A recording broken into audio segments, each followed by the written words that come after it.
This video was brought to you by Raycon.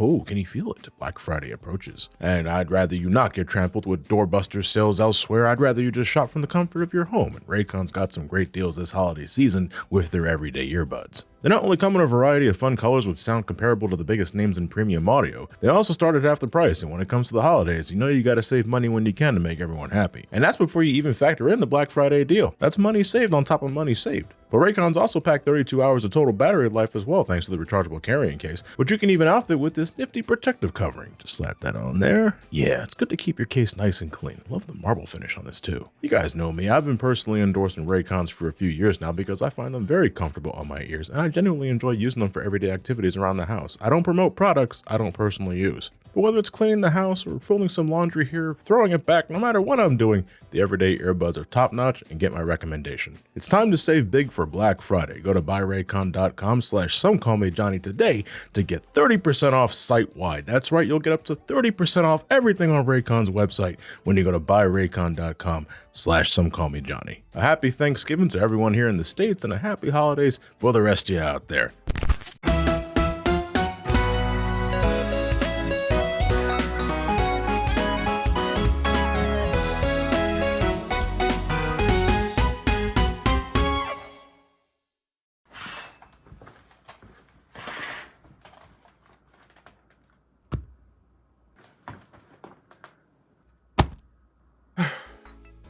How was it already the holidays of this year? Dear God. But Sonic's back as he is wont to do around this time of the year, and this time he's not alone. Earlier this year, Sega announced that not only was Sonic Generations getting re-released on modern hardware, but Shadow was getting in on the action too. Sonic X Shadow Generations. I don't know. I personally would have went with Sonic and Shadow Generations. I'm not really into the shipping scene, so the X just doesn't roll off my tongue that well. Not that it really matters, because I never hear anyone refer to this game with its full title. It's either Sonic Gen or Shadow Gen. Marketing team must be in shambles. But no, I was generally excited for the reveal, but not, super excited. Sonic Generations, the original release, never really left my radar. I've been replaying this game for well over a decade, thanks to, the game just being a great blend of 2D and 3D, containing some of the best level design Sonic's ever experienced in the Boost era, but also because this game has one of the largest modding communities for the franchise. Every year I host those Sonic hacking contests, there's bound to be a couple, if not several, Sonic Generations mods, giving the game new life, but also just giving me the excuse to just replay the game. That said, when this was announced, the original Sonic Generations was delisted individually on PC, and I really wish they didn't do that. The only way you can get the original release now is via a Sonic Generations collection. And that's fine if you didn't have any of these games to start, but if you don't and only care about Generations, for mods and all that, you're essentially paying full MSRP for a game that's been out for over 13 years. That just leaves a bad taste in my mouth. However, Shadow's inclusion did leave me curious, and at first I thought, oh, maybe he'll just be a glorified skin that you can switch to. Let Shadow get chased by the gun truck this time, the prick, or maybe they'll do that episode Shadow thing they did for Sonic Forces. You remember that, right? Right? But it turns out this was something a lot more. Shadow was essentially getting his own campaign. It was a Shadow Generations, containing more stages to revisit, which in a way is like giving Sonic Generations the DLC everyone wanted back in 2011. And then there's the unexpected return of Black Doom, Shadow's second father from outer space. It's a long story. I wasn't expecting that. I thought the only thing they'd ever reference from that game was Shadow moving on from that game, moving on from his past. But here it is, coming back to bite him in the ass. Sonic Team's really taking another swing at this, huh? I will say it has been pretty refreshing seeing the developers not only start referencing past games to give the series a sense of continuity deeper than it's ever happened before, but also, feeling like they're giving an honest-to-God attempt and trying to fix shit that a lot of people didn't like back in the day. You guys know me, I didn't like Shadow the Hedgehog. In fact, I think it's just a bad time. But I admire them trying to make something out of it when it probably would have been easier to just forget it existed, which, to be fair, they have been doing until recently. I think it's only because of Sonic Frontier's success that they're even considering giving another crack at it. The cherry on top was them going the whole 9 yards again with more animated tie-ins, and I've said it before and I'll say it again. I've really been loving them doing this. These have been nothing short of amazing and incredibly heartfelt. The action pieces are beautiful and insanely kinetic. This is some of the best work the art team has cooked up so far, and since I got the deluxe edition on PlayStation 5, I even got to enjoy seeing the animatics of these shorts. I feel like I'm back in college looking at these, and seeing the Blue Falcon ship just directly ripped from Shadow the Hedgehog was good for a laugh. I know firsthand that animation is incredibly time-consuming and expensive, but a part of me wishes we could have a game that had story cutscenes told like this, and I realize that's asking for too much, but I can't help it, these came out so well, and they're funny without trying too fucking hard. I know people like to dog on Ian Flynn because, I don't know, they want Reddit bucks, but I think this is the best the writing's ever been for the series. Equal parts endearing, respect for the characters and their backgrounds, and it's entertaining, gratuitous, abso-fucking-lutely. But man, I've said it in the Frontiers video, I've been playing these games for so long I get giddy when past events are acknowledged, no matter how obscure, no matter how obvious. Sonic's a long-running franchise, he's been through a lot of shit, let him have this, goddammit. Well, before I get too deep into the Shadow stuff, this is a package deal and I want to talk Sonic first. But seeing as this is Sonic Generations, a game I already covered to hell and back, I won't be too long on this. Honestly, for as much as the marketing and promos focus so hard on the Shadow stuff, and rightfully so, it's the thing people are most excited for, I was also wondering, was the base game going to get any significant updates? The answer is not really. Well, okay, there were a couple of things, but nothing terribly major. They added these chow to collect in every stage, doesn't really do anything, but add some color to white space, and that's cute, but all it did was remind me of collecting chow in Sonic Advance 3, and you guys already know what I think of that game. Sega, I'm telling you, make a fucking Chow Garden mobile game. You'll make millions! Millions! They updated the script to better reflect characters remembering past games, and some people got pretty pissy at this, and I'm like, what? Are we gonna pretend Sonic Generations had a story to change? There was no story, it was just Sonic running through stages, and every once in a while the timing will remind us they're still here. I'll agree that I think some of the lines were better in the original script, but we're talking about the most innocuous shit. Amy not invading Sonic's personal space at his birthday party, or Knuckles not calling classic Sonic fat, or Sonic mentioning the time stones doesn't change shit. Calm down. And I think it makes sense that for the anniversary game that celebrates past adventures, that the cast make references to past adventures. Now, I do think they should have updated the animations to better fit the new lines. They're exactly the same as before, and some animations and line deliveries can now come off as weirdly stilted as a result, like it's a poor English dub. No one will judge us anymore after we've destroyed these Sonics forever. The resolution's been increased so it looks nicer on your TV, and the game now runs at a stable 60 FPS on current consoles, unless it's on the Switch, where that bitch is still locked to 30. I don't get technology, so I'm not going to pretend that I do, but I guess if you've been playing it on the 360 and PlayStation 3, retro consoles, this ain't that big of a deal, and the game's still more than playable and enjoyable 60 or 30 FPS otherwise, and I rarely experienced any slowdown. And who knows, maybe Switch owners will see a performance boost when the Switch's successor comes out during the next Rapture. I also got these nifty classic skins for Sonic. I don't remember if these were part of the deluxe edition or maybe it was a newsletter subscription. It's hard keeping track of all this shit sometimes, man. Anyway, classic Sonic gets the Sonic Jam skin, while modern Sonic gets his Sonic Adventure fit. And even though I've already experienced all sorts of different costumes and such thanks to mods and all that, these still hit a special place in my heart. I played my entire revisit with these on, and it just felt right, seeing Sonic run down Speed Highway like this. This is how I remembered it being in the Dreamcast original. It's great. And it's good to have a polygonal classic Sonic in a game that isn't a racing spin-off or a novelty mode in a collection game. You now have 3 save files to choose from when originally you only had 1 per account, and I greatly appreciate this. I can have a save file for personal play and 1 for reviews. That's what I like to see. Classic and modern Sonic have been given the drop dash, not by default, mind you. It's an ability you have to equip in the skill shop. I don't get this. It's not as if you have to equip the spin dash, so why separate the drop dash at all? Either way, I often forgot I even had it, and when I remembered to use it, I didn't find it very useful. It's nowhere near as strong as the spin dash, and the spin dash in Sonic Generations was already insanely strong. Watch this shit.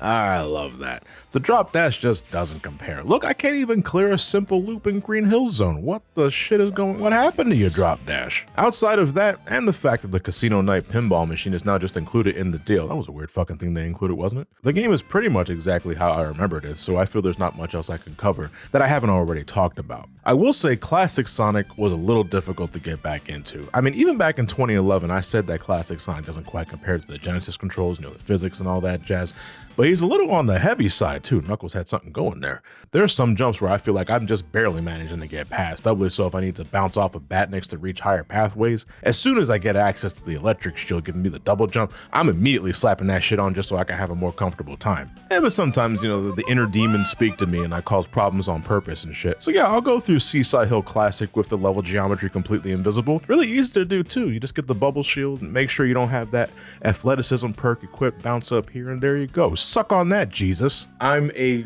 little sad to see the leaderboard's gone. I mean, that kind of shit was always hacked anyway or filled with speedrunners that played the game a hell of a lot more than I did, but I like comparing my times to my friends and mutuals. What am I supposed to mock Clement with now? My FF logs? Who gives a shit about those? Modern Sonic, though, this is always like slipping into a cozy pair of slippers. I love Modern Sonic and Generations. The boost formula level design was damn near perfected with this game, with tons of pathways and alternate means to complete levels to give it that replayability I've been enjoying for years. Yeah, things start to get a little faulty by the end with the Planet Wisp level. It's just too damn long and it's very one note.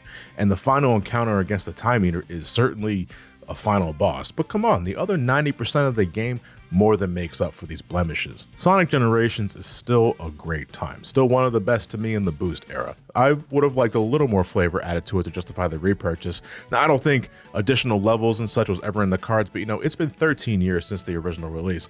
They could have at least thrown in some more music from the other games. Sonic Lost World, Sonic Mania, oh man. Mania music would have been perfect for this game.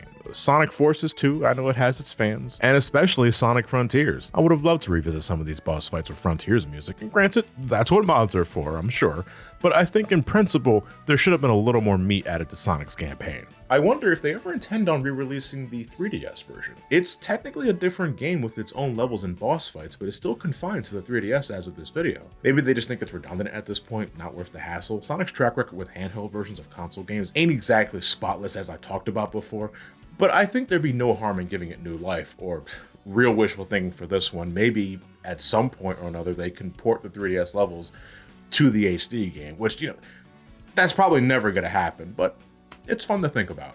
But let's jump into the real meat and potatoes of this video with the Shadow stuff. Shadow Generation, Jesus Christ, really just assault you on the title screen with the Terrio skin, huh? Yeah, just like how classic and modern Sonic got retro outfits, Shadow has his Terios look, and for the two of you who don't know, Terios was one of the earliest designs of Shadow for Sonic Adventure 2, and one I'm glad they scrapped for his more iconic design because holy shit.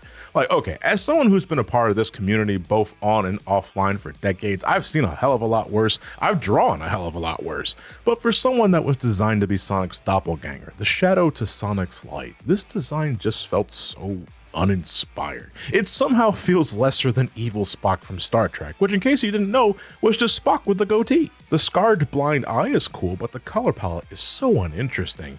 And I guess that's part of the point, but I'm glad they moved past this. I used it for a few levels, but then I went back to the original because, and I know I'm biased in saying this, Shadow's design now is just cooler. Yeah, he's got more issues than Sports Illustrated, but he's sleek, he's in command, and he's got air shoes. Alright, so I know the game's already been out for a month though, but I'm still going to leave a really large spoiler warning here in case you want to go in it blind.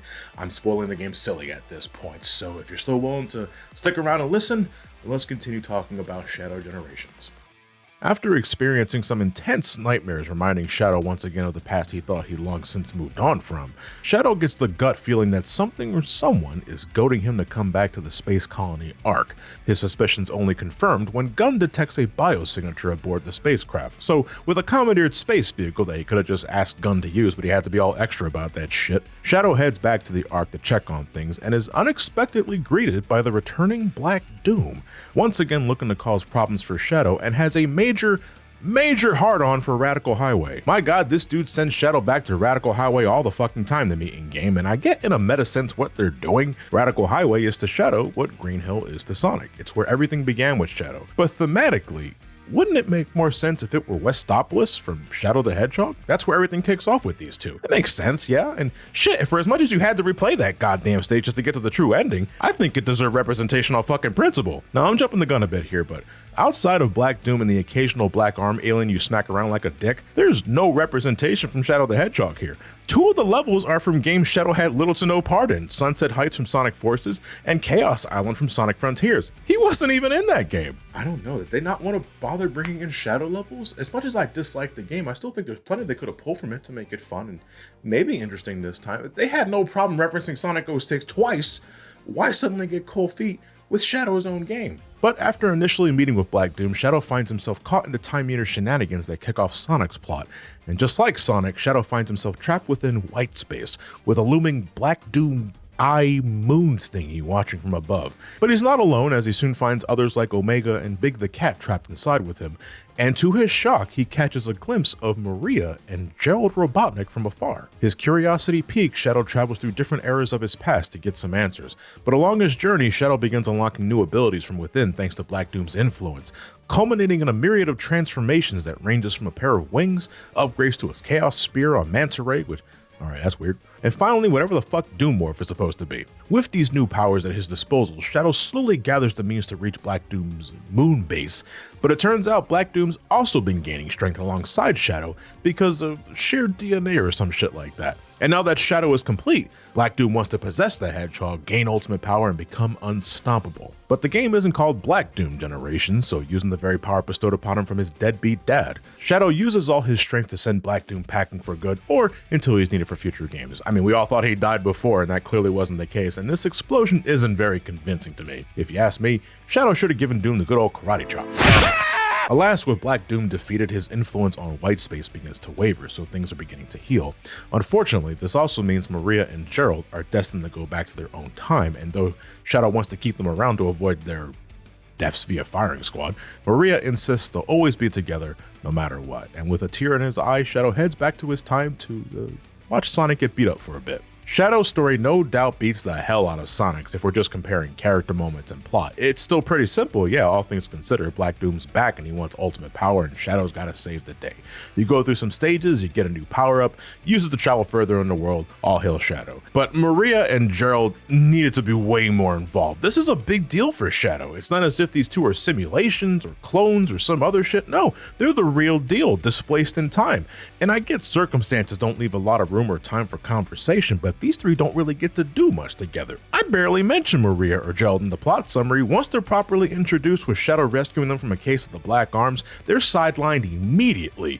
You can chat with them as you're exploring the hub world for some fun flavor text, and there's a lot there to give some credit. Some pretty interesting shit too if you include those journal entries from Gerald. We get a glimpse of Eggman's dad and uncle, learn that Maria has a little sister back on Earth, well given it's been 50 years since the Ark incident, she ain't little anymore. That's some fascinating shit. I hope future games go more into that. That's something I don't think you just leave as trivia. Maybe it's time we get a more dedicated Eggman game, huh? Something that doesn't involve Puyo Puyo personally. But bottom line, I think there needs to be way more cutscenes with these guys. What was given was perfectly fine. We even get a genuine smile from Shadow before he leaves the two for the final showdown, and I loved that moment, but call me selfish, I wanted more of it. Whatever. Hey, I say what I mean and I mean what I say. What the fuck was that line delivery? Get spat on, idiot. I gotta be real though, the flavor text from the other characters was the only real interesting thing for me in Shadow's version of Whitespace. I love that it's just a 3D playground, kinda gives me similar vibes to Bowser's Fury from the re-release of Mario 3D World on the Switch.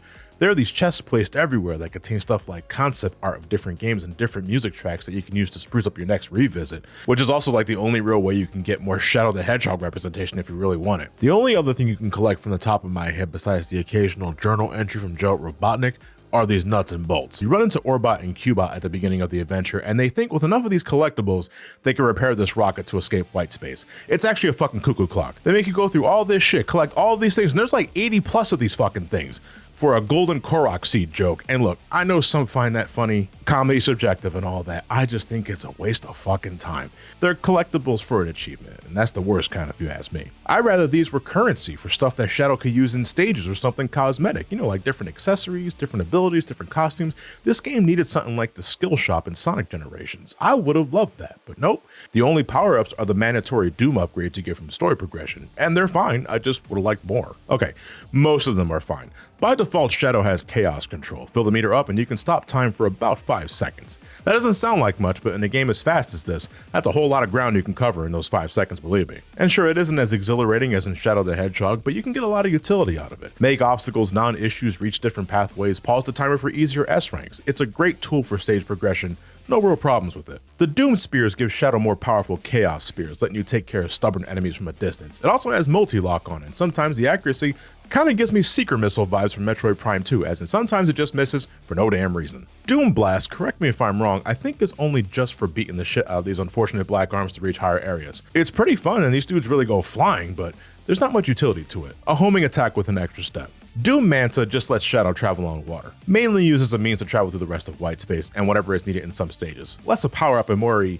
mandatory gimmick, but it controls just fine. My only gripe is the spin attack forcing you either left or right. I'd rather it just be a dash attack that you can influence in any direction with the analog stick. Doom Morph is the ability of all time. It allows you to travel on this icky paint-like goop, and when you're just traveling up walls or ceilings, it's okay. It's basically just Shadow's version of the Spike Wisp from Sonic Colors. But the thing can also grapple onto these Doom orbs to reach higher altitudes. And at first I figured it was just going to be like the grapple hook from the Avatar character used in Sonic Forces. This thing, instead, is more like the world's most unintuitive slingshot. It's less about using momentum and more like you're launching yourself straight up when you reach the very bottom of the swing. It's the weirdest shit to explain, and to be fair, once you get a feel for it, it becomes second nature. But man, I had to be told by a few folks how to properly use it because the game gives you the completely wrong idea on how it functions. This needed a rework because as is, it's awkward. Functional, but awkward. The last one is Doom Wings, acting as Shadow's ultimate power-up. It allows Shadow to fly. You can't adjust your altitude, but with proper usage, you can ignore a lot of terrain at the cost of rings per second. It's a more interactive version of Supersonic from Sonic Generations. You don't get this permanently until endgame though, but the game decides to give you a sneak peek at the very start of your campaign for some reason, and the decision to do this gaslit the fuck out of me because I thought I just deadass unlocked the power-up then and there, and during my first playthrough, I'm constantly wondering myself, how the fuck do I use the Doom Wings again? I unlocked it during the Arc level, yeah? No, that was just a teaser of things to come, and for a while I thought my game was just bugged. But I was also going through COVID a second time too, so maybe my brain at that point was just I sound like Mario and Luigi in the RPG games. Like Sonic, Shadow's got to go through his own selection of stages from adventures past and future, I guess. And before I get into my thoughts on the zones, the one thing I really want to compliment more than anything are the controls. I think this is the best the boost formula has ever felt. On top of boosting feeling strong and impactful in both 2D and 3D, and Shadow's ground control feeling super responsive, like it's on par with the adventure era. Not exactly there, but it's pretty close, it's great. But man, Shadow's inherent double jump is just mwah. It's not nearly as heavy or as gimped as in Forces or in Frontiers. 2D sections no longer feel like a fucking chore. There's still the occasional issue of mid-air turning feeling a little wide and imprecise, but the platforming is often designed around it and I feel like I'm in complete control. The thing that often gets me killed is recklessness, which is just me being stupid. God, I hope this just becomes the standard if they're going to continue with the boost gameplay. I'm serious, Shadow feels so buttery smooth in this game, and I'm appreciative the game gives us the option for two different control schemes. The default is more akin to Frontiers with the boost button being on the triggers, but man, with how long I've been playing the OG generations, that would have fucked with my muscle memory so bad despite putting a lot of time on Frontiers as well. I play with legacy controls for both generations and this game, and it's like I never missed a beat. Anywho, for the stages, we got the Arc from Sonic Adventure 2, which is a combination of both Final Rush and Final Chase respectively. And I'm happy to see the gravity cylinders in this are just as weird to travel on as they were originally. But everything else checks out, it's a great first impression. Rail Canyon from Sonic Heroes is also here, which takes cues from Bullet Station as well, a stage I'd rather forget. Thankfully, I don't gotta worry about rail switching fuckery in the boost formula, and Chaos Control makes the oncoming bullet trains a joke. It's a fine stage, but I personally would have picked something like Bingo Highway or Egg Fleet. That's a great stage. I find Rail Canyon kind of aesthetically dull for a pick. This version of Kingdom Valley from Sonic 06 already wins over the original because you don't have that god-awful hoverboard, nor are there any of those dick-headed towers allowed to suddenly end my life. I don't know if it's the Stockholm Syndrome of me for thinking this, but this was genuinely my favorite stage in the campaign. I mean, I'm happy to say no stage in this game is bad. I don't even find anything as annoying as Planet Wisp from Generations, but Kingdom Valley is a step above the rest. Tons of pathways, lots of things to break and discover, and the final section taking cues from Sonic's Mach Speed section, but now you have a boost that lets you stop and start whenever the hell you want, and it looks so beautiful. This is, as the younger generation says, peak. So Sunset Heights, fun fact, on my first playthrough, I didn't immediately recognize was from Sonic Forces until I saw those uninspired as fuck egg pawn designs, and then I was like, right, this is from Forces. I really don't give a shit about this game, man, and a part of me feels bad because I don't think it's a terrible game. It's just painfully mediocre. There are mods nowadays that essentially rework the whole fucking game because I think no one wants to just simply tweak the base game for how uninteresting it is. But good on modders for trying to make something out of it. It's just, I'd rather play anything else. I have no idea why Chaos Island from Sonic Frontiers is here. Okay, the actual answer is probably they had the assets ready to go and it was probably cheap to make. But Shadow's never been on this island, unless this is Sonic Team's way of saying Shadow will eventually be here for some reason. Your guess is as good as mine. At least there isn't a huge amount of popping in this, nor are you getting ambushed by sudden 2D sections out of nowhere. The level design in both acts are solid. But I hope you like Doom Morph because you'll be using it a lot here if you want all the goodies and best pathways. This ended up being my least favorite stage. Again, I didn't hate it, but it does require heavy usage of Doom Morph, my least favorite ability. I'm not a fan of the remixed music either, which is a shame because Chaos Island's field music in Frontiers was one of my favorites. This music, especially in Act 1, I just want to give a quick fuck you to my friend Jason because I can't unhear it now. It sounds like someone's sleeping sometimes.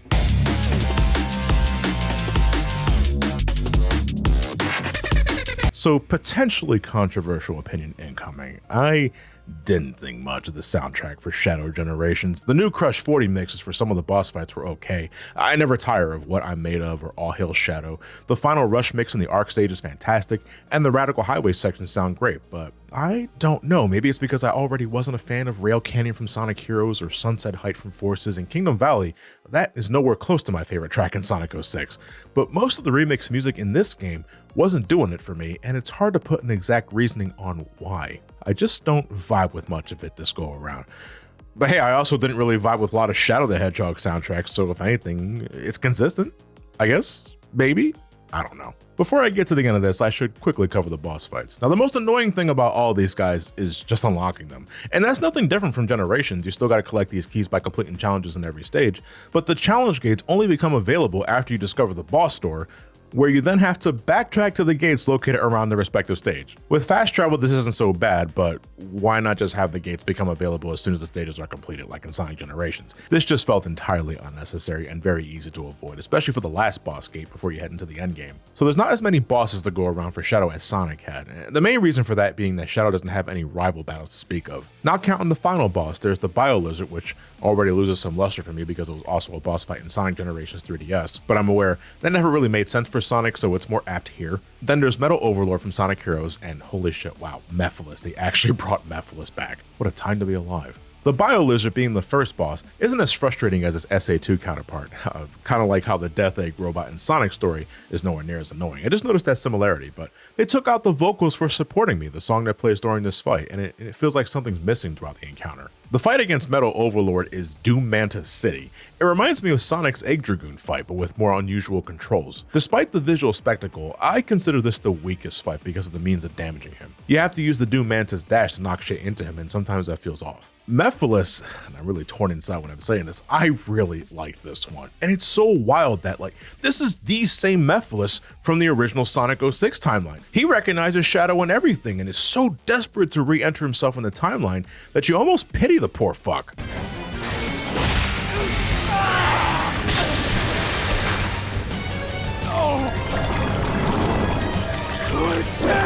But Shadow, being souped up on that Doom juice, just manhandles the son of a bitch and gets a move on. This was a great fight with a great story, it really was. The grand finale against Black Doom is preceded by the final stage of the game, Radical Highway, and it's fine. It's a perfectly fine final stage, but visually, it's a little tired.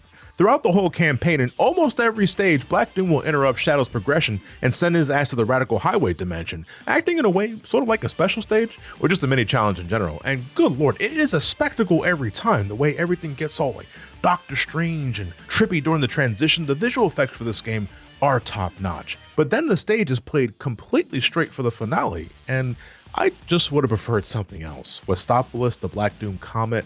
Should I even take one of the digital levels? Something other than Radical Highway, because I think by endgame, it's played out. But the final encounter against Neo Devil Doom, this is just fantastic. Easily beats the shit out of the Time Eater. You got Crush 40 in the background, you have genuine fight with your Doom wings, and it's great seeing Shadow get up close and personal to Devil Doom and slapping the fucking shit out of him like...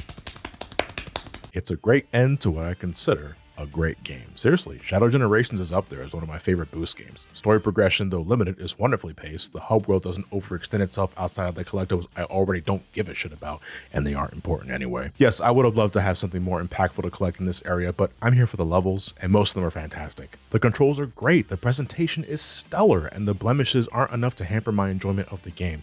Sonic X Shadow Generations is worth the price on the Shadow campaign alone, if you ask me.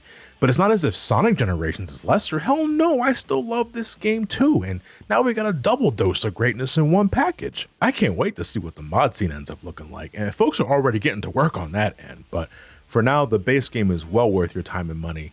Please get this. Sonic Team did very well with this one. Sonic X Shadow Generations truly was a great way to cap off this year of Shadow. Yeah, eat shit, Luigi.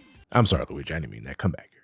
Okay, well, I shouldn't say cap off the Year of Shadow, shouldn't I? Because I think that's the job of the third Sonic the Hedgehog movie that's due in a couple of weeks at the time of this video's original upload. So, I hope it's good. I feel like I've barely seen any marketing for it, but Sonic fans they can do their own marketing. They're gonna go fucking watch it anyway. Am I wrong? Maybe I am. I don't know. But I will be watching it myself, and I will be doing another review of it, very similar to how I did to the Sonic 1 movie, the Sonic 2 movie, and the Knuckles miniseries. The Knuckles miniseries was this year, right? Like, I'm not, my perception of time is irrevocably fucked. But anyway, we're going to call it a wrap here for this video, folks, and well, I'm going to get back to work on the Castlevania video and other videos I have planned for December. I don't know if I should apologize for getting COVID a second time and my plans getting thrown to shit as a result of that, but I'm better now and everything should be okay. But I'm so scared now to say, everything should be fine, and then you'll find me in the fucking obituary the next day because you fucking shouldn't have said shit, a dumbass. But alright, well, I'm gonna clamp up now. But before I do, obviously we have some patron shoutouts to get through, and I forgot to bring my iPad to the damn... I'm pretty sure I said this maybe like 6 times already this year, but every time I gotta log into the Patreon and cook up this list for shoutouts, like, that gets my imposter syndrome skyrocketing up to the fucking moon, and I just want the Ark to aim its laser at it and blow it out of the sky, man. But anyway, shoutouts to more of my $10 patrons, which you can find over at my Patreon. It's patreon.com/Somecallmejohnny. There should be a card up here somewhere, but there could be a link in the description below. Anyway, so Lamarcus Garrett, Robert Nelson, Ackfish, or is that AK Fish? Blue Moon 95, Xanathan, Ian, Heart of Gears, Todd Housey, MD the Dude, Kelmachi, Spooky Wookie, I think that's how you pronounce that name, Big A the YouTuber, Playtendo 4, Lost Wheat, Saber and Silver, Banber 2000, Byron, Super Dana, Nicholas Johnson, Heartless, The Scrooge, Proto Blues, Sawyer Young, Alexander Raway, Ack Fusion, Trojan 64, Beowulf the Bounty Hunter, Toaster 1012, Shadow Goku 21, KB, Prince Fluff the 4th, B Senpai 97, Anguished Fool, Michael Cook, Chiaki Nanami, Jade Oreos, Oreo sounds pretty good right now, Maxi 89C, was that Queen of Guagua? No, yeah, Queen of Guagua, I think I read that right. Mr. Potato 879, John Ackerman, Krabby Carbo, or is that Charbo? Andreas Tapia, Gemini Poison 2000, Mad Duck, Boss Karma, Dominique Ferguson, Joshua Williams, Shotaro Joestar, Geo Wait, there is a Shotaro Joestar, and immediately following that was a Geo that you cannot. That has to be anything but. I'm not what that sure that is. Lunar Paladin, Ages 007, Blake Jekyll, Phil Jimenez, Garrett Ray, Sunderstorm, Skulla Designs, Kevin Tornetta, Kate the Cat, Cairo, Cartnock, SSY Baby SS, that's a fucking MySpace name, Pride EP64, Jared, Dominic Hunter, an Autistic Gamer, Loco Roto, Dimos Pitas, or is it Demos Pitas, Rube, Elijah Boggs, Commissar Luigi, Supersonic 28, Foxalicious, QA New 1997, Rush Art, Aaron S, and finally for today, The Dark Jedi Knight. All this and more at the end of my next video, which hopefully will be the Castlevania one. Fun fact, I've had all the footage recorded for that one for quite some time now, but I had to put it on the back burner so that I can get this video out by Thanksgiving. I really didn't want to work on a video for Thanksgiving because nothing fills me with more dread having to think about video editing while I'm stuffing my face full of fucking ham and turkey. But either way, if you're in America at the time of this video's upload, I wish you all a happy Thanksgiving. Hopefully it's not full of too much drama, if you know what I mean. But I hope your festivities are wonderful, plentiful. I hope you eat plenty of food. I'm going to stuff my face with a lot of Spanish shit. And I will see you guys in the next video. As always, thank you all for watching. Stay safe out there. Have yourselves a fantastic night. And take care.